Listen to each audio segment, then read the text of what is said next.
The most common knee injury we see from skiing generally relates to ligamentous injuries about the knee, oftentimes ACL sprains or tears and MCL sprains or tears. These are very common, representing about 20 to 35% of all ski injuries.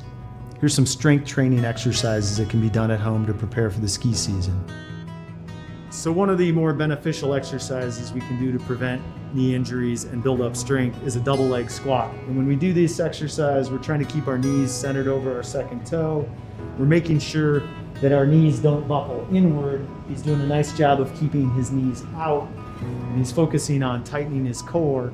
Then this can be modified to a really high skilled exercise, which is a balance board squat. This is great for skiers to practice. Maybe you don't go as deep, maybe you fall off a few times, but it really encourages balance and proprioception. He can also do a double leg squat jump, which he'll demonstrate.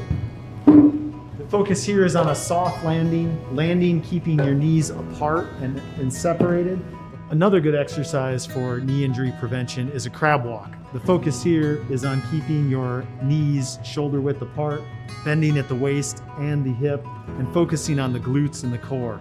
A great exercise for hamstring strength, which is very important in preventing ACL injuries, is a deadlift. Well, this can be done with or without a dumbbell. He's focusing on really contracting his hamstring, keeping his back relatively straight.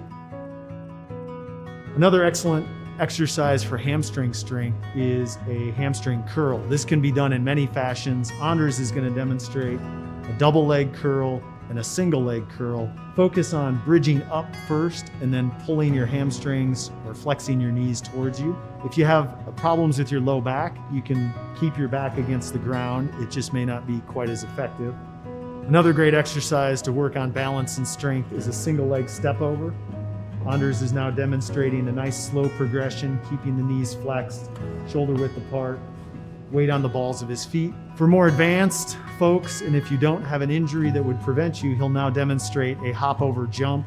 This is a modified speed skater technique, great for balance. Take your time on each side. Another good exercise to engage the core is a plank. A simple plank can be held for as long as you're comfortable, and then a modification in a more advanced form would be moving the leg out and focusing on your abductors.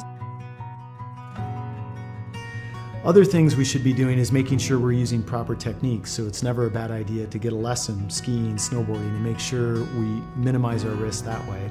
Our equipment should be properly matched and tuned to our skier level ability. And again, we want to make sure that we are well stretched and basically have good muscle strength to try to prevent injury. Things to be avoided when you think you may have injured your knee are crucial to successful outcomes. And initially, certainly rest, ice, compression, elevation, the traditional RICE treatment is appropriate. But if the knee doesn't respond, or if the knee feels very unstable to a patient, they really should seek evaluation earlier rather than later. And if it's going to take a while to get in to see a physician, we have a Now Care clinic that works wonderfully for drop-in patients who may have recently injured and find it hard with a busy schedule to get in and get a scheduled physician's appointment.